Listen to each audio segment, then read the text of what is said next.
Hello friends, it's that time again, which comes to me every spring, when I get out of my head and learn to live in the moment all over. After long winter, cold spells and seasonal affective disorder that shakes me up like clockwork, a time comes when life is suddenly filled with childish sort of wonder.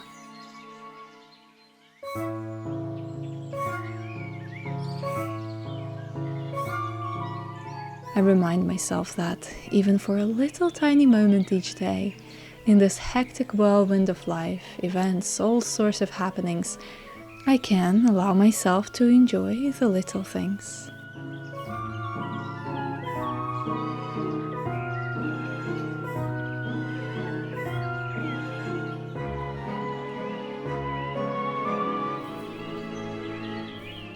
It's been unusually warm and summer-like for me here in the English countryside. Every corner burst with most beautiful wildflowers. Bluebells more abundant and fragrant than ever in my favorite quiet spot where no one but deer visit, or so it seems to me. I spend a while inhaling the sweet, intoxicating scent amongst the sea of electric purple. Sun gentle and warm, peeking through the canopy of beeches. Birds loud and happy chirping away amongst the trees. I read for a while, daydreamed about the sweet days yet to come, lost myself in the magic of the moment before returning back to reality.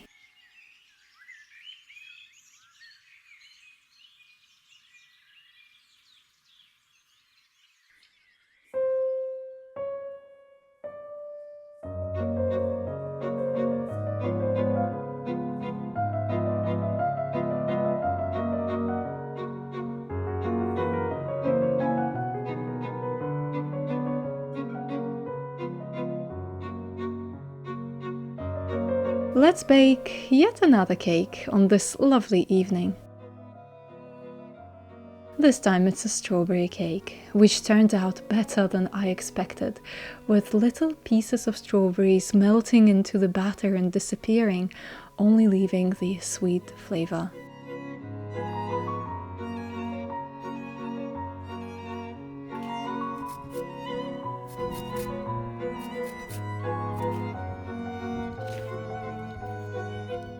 I was never a fan of strawberries before, but when the season comes, I can't resist them any longer.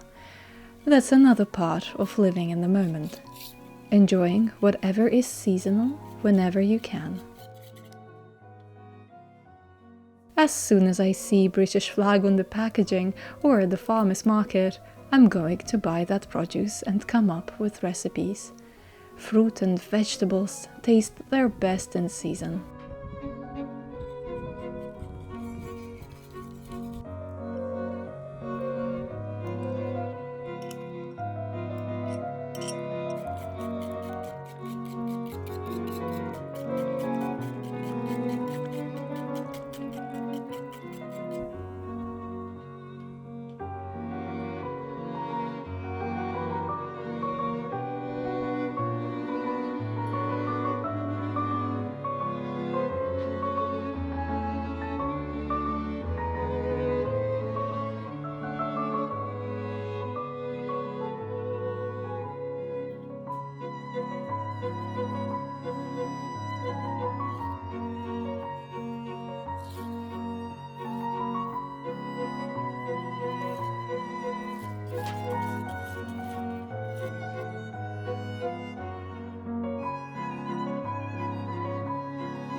But as usual, let me continue my ramblings.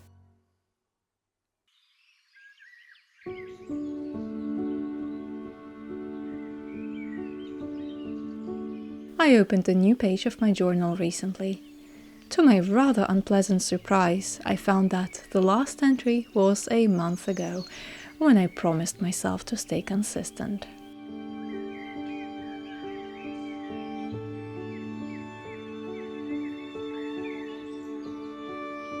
And that's okay. Sometimes there isn't much time for journaling or self-improvement even, or for living in the moment. What matters is that you catch yourself drifting and bring yourself back to the present again.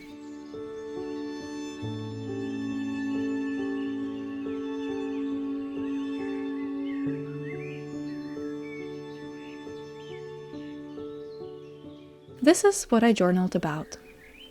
Everyone online is telling you should do this and that, and I am trying to remove myself from this notion. Live here in this moment and figure things out as I go. What one person thinks you should do might not work for you at all. All advice, values, learnings we pick up in life are of course taught by someone and can potentially be applicable to our own life.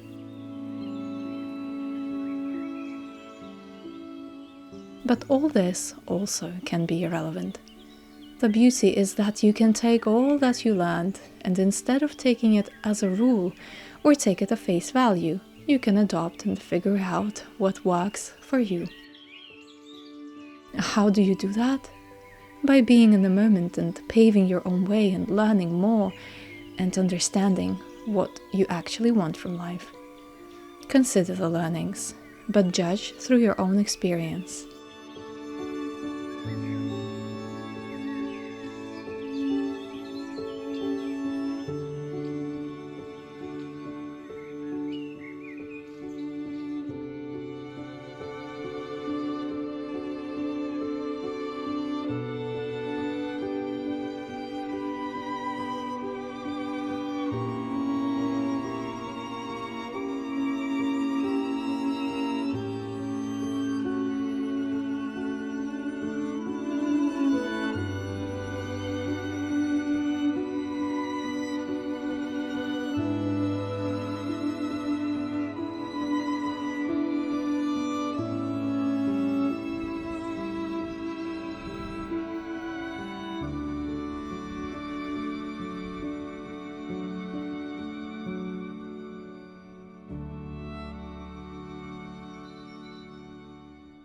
I, for example, seem to constantly be figuring things out in life. When you're still unstable on your feet, it's so easy to be swayed by advice, of which there is plenty. What I understood, though, is that in the past 10 years of adulthood and in the past 30 years of life, I've never ever lived in any kind of mental clarity. And the abundance of voices online nowadays, on social media, or even well-meaning relatives or strangers, can confuse even more. Life is always a process of discovering a new path or finding a new way to be. Sometimes it's daunting to always be in a place of transition. It's part of my personality to be buried deep in my head in thoughts, analyzing, overanalyzing, ever since I remember myself. And I'm that person who remembers life vividly since early years.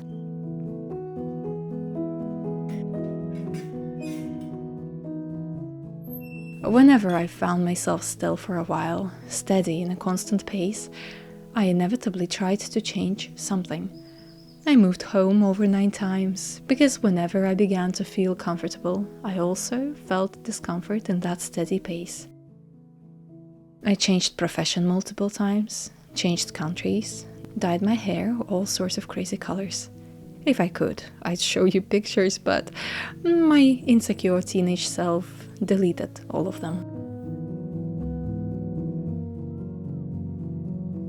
I know that who I am right now isn't forever either, but I'm okay with that.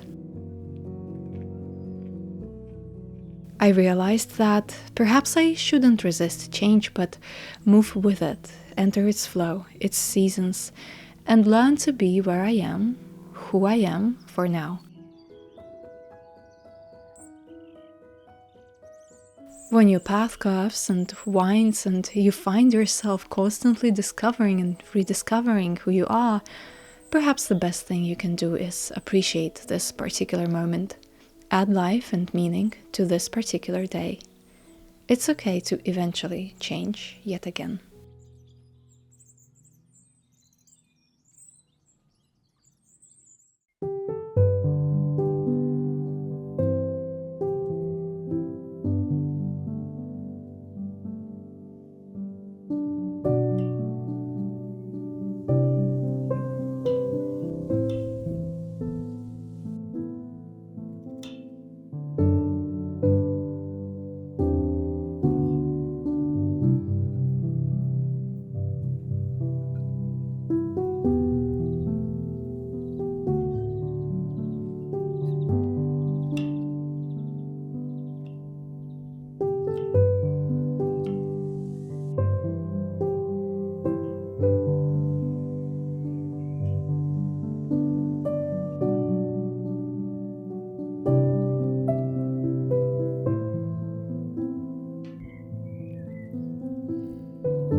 Thank you, as always, for listening to my ramblings.